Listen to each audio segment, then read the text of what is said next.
नशिराबाद येथे पोलीस भरतीपूर्व प्रशिक्षण शिबिर संपन्न।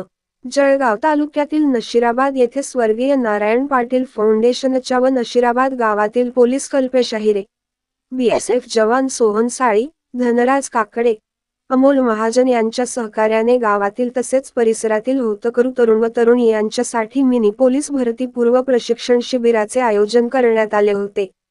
या शिबिराचा लाभ अनेक तरुणांनी घेतला आहे। जितेंद्र काटे, दिव्य महाराष्ट्र न्यूज, नशिराबाद।